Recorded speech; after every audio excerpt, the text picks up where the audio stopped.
ছেলেদেরকে হত্যা করা হয় আর মেয়েদেরকে ক্ষমতায়ন করে যুব চরিত্র নষ্ট করার পায়তারা হয়।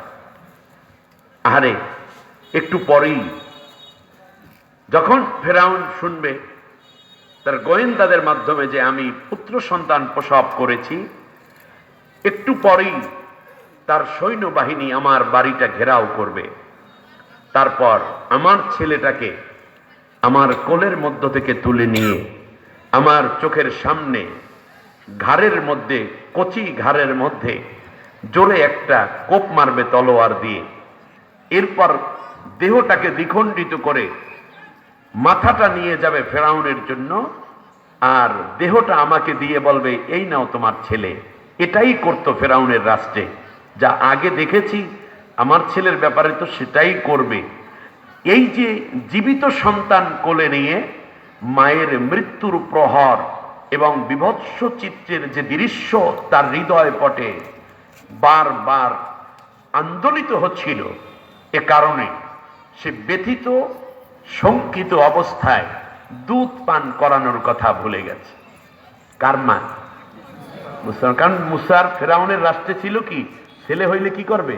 ইউদাব্বিহু আবনাআকুম, তোমাদের সন্তানদেরকে, ছেলেদেরকে হত্যা করবে। তো মুসা আলাইহিস সালাম কি মেয়ে না ছেলে? তো যখন ছেলে হলো তখন সে কি আনন্দিত না শঙ্কিত? শঙ্কিত। রাইট, খুব দারুণ কথা। শিশু বাচ্চা মা কোলে নিয়ে সবচেয়ে প্রথমে চুমু খেয়ে কি খায়?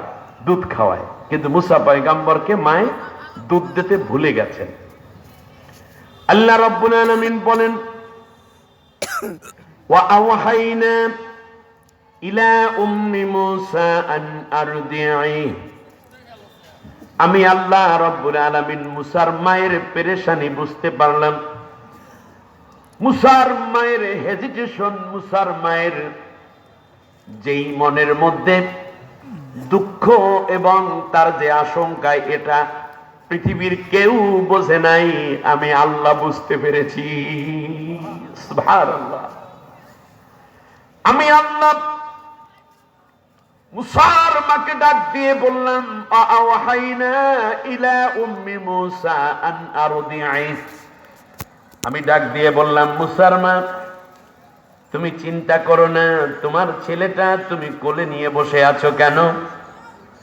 তাড়াতাড়ি করে তুমি তোমার সন্তানকে দুধ পান করাও। সুবহানাল্লাহ। কে বলছেন কথাটা? আওহাইনা, এখন বলতেছেন কে?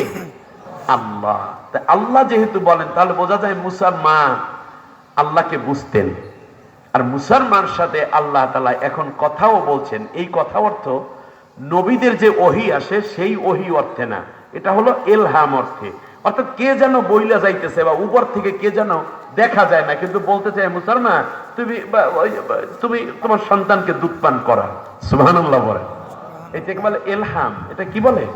ইলহাম। এরপরে বললেন, ফাইদা খিফতি আলাইহি,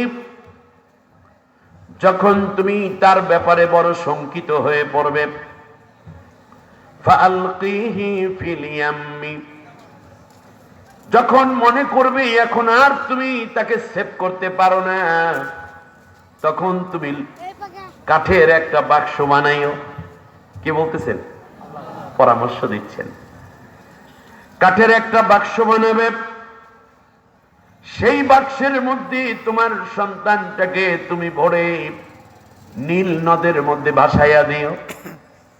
ও মুসলমান, আমি তোমার আল্লাহ বলতেছি শোনো, নীল নদের মধ্যে তোমার সন্তানকে ভাসানোর পরে তোমার মনে একটা বড় আশঙ্কা জাগতে পারে, আমার সন্তান বুঝি ডুবে যাবে, কিংবা আমার সন্তান বুঝি পাতি শ্রীগালে খেয়ে ফেলবে, কিংবা কোনো হাঙ্গর কুমিরে আমার বাচ্চাটা বুঝি খেয়ে ফেলবে, অথবা বুঝি বাঁচতে বাঁচতে বাঁচতে বাঁচতে দুধ পান না করতে করতে, খাওয়া না খেতে খেতে বুঝি আমার সন্তানটা মারা যাবে।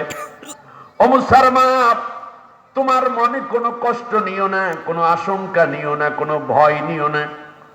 আমি আল্লাহ রব্বুল আলামিন তোমাকে ওয়াদা দিলাম, ইন্না রাদ্দু ইলাইকি, ও মুসার মা, আমি আল্লাহ তোমার সাথে ওয়াদা দিলাম, আমি আল্লাহ অবশ্যই তোমার মুসাকে আবার তোমার কোলের মধ্যে ফিরাইয়া দেব।